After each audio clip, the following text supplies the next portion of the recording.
Fragile X syndrome is the most common known inherited cause of developmental disability and the most common single gene cause of autism.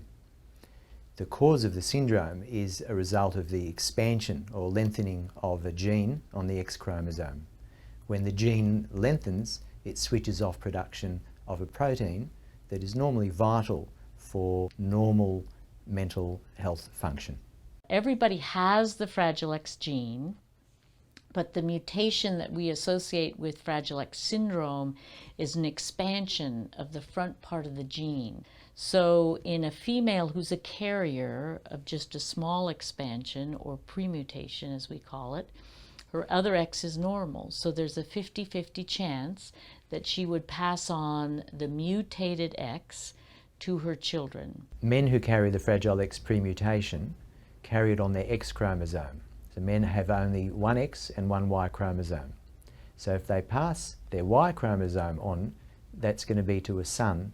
They can never pass on Fragile X to their son, but they will always pass on the Fragile X gene to all of their daughters. Connor was diagnosed as Mosaic Fragile X about 3 months ago. He was diagnosed as part of the process of trying to find out why he was so delayed developmentally. He wasn't walking or talking or playing like other children would. My youngest son, Bryn, was diagnosed with Fragile X syndrome after his cousin Connor was diagnosed. So my sister's got a 2-year-old who's just been diagnosed with autism, and they tested his blood and they found Fragile X, and because it's genetic we thought we should test Bryn, and he was positive for a full mutation. The diagnosis of Mosaic Fragile X for Connor was a real shock for us because he's the first one who's been diagnosed in the family. When Bryn's blood test came back, we were devastated. We straight away were thinking about the very, very worst possible scenario. We read lots of literature and it says lots of things about intellectual disability and also physical disability, and we assumed that Bryn was going to struggle and never leave home and not have relationships, and how would it affect us financially. So it really rocked us to the core, I suppose.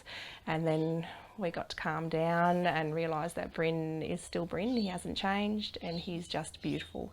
He's such a smiley little boy, and if he doesn't develop, it won't change that he's still a beautiful person, and we love him and we'll always love him. So the initial shock is wearing off, but at first it was very, very difficult. Fragile X syndrome presents in 3 main ways. There are physical features, there are developmental features, and there are behavioural and emotional features. In terms of physical features, Fragile X syndrome classically presents with people with a long narrow face, large protuberant ears and a high forehead, although those features are not always seen. Developmental problems seen in Fragile X syndrome include intellectual disability, also known as cognitive disability, which means they have difficulty understanding the world around them. They can also present with a range of learning difficulties, in particular with areas such as maths and other abstract academic concepts. The most common behavioural characteristic seen in an individual with Fragile X syndrome is that of anxiety. Significant social anxiety, avoidance of eye gaze, and at times withdrawal from social interaction. This can present in many different ways in other behavioural characteristics.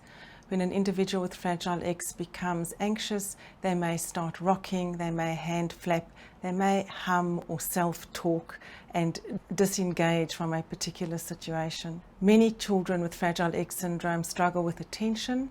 They may have symptoms more consistent with an attention deficit disorder, very distractible, a little bit hyperactive and impulsive in some of their behaviours. The speech and language development is often very delayed in children, particularly in boys with Fragile X syndrome. When they do start talking, the words often are sporadic in the early on, and they then can become very repetitive in the words that they use or in the phrases that they use. Bryn had a lot of feeding problems. He had severe reflux. He didn't like to put food in his mouth. He didn't like a lot of bright light or noises, and too much activity would make him very upset. He's a rocker, so he does rock a little bit. He's got low muscle tone, so he's not walking yet, and he's a little bit delayed with his speech and eating, and just that general development delay. Families who get a diagnosis of Fragile X syndrome are often devastated by the news. It's very important for families to be aware that providing that they implement the appropriate treatment and management strategies, that their family member can achieve a very fulfilling and healthy lifestyle. They're beautiful. They're so happy, and I think sometimes they go through so much more difficulty just living inside their own body and coping what's happening to their bodies and figuring out how to grow up. It turns them into very patient, compassionate, beautiful, beautiful children. I think they're wonderful.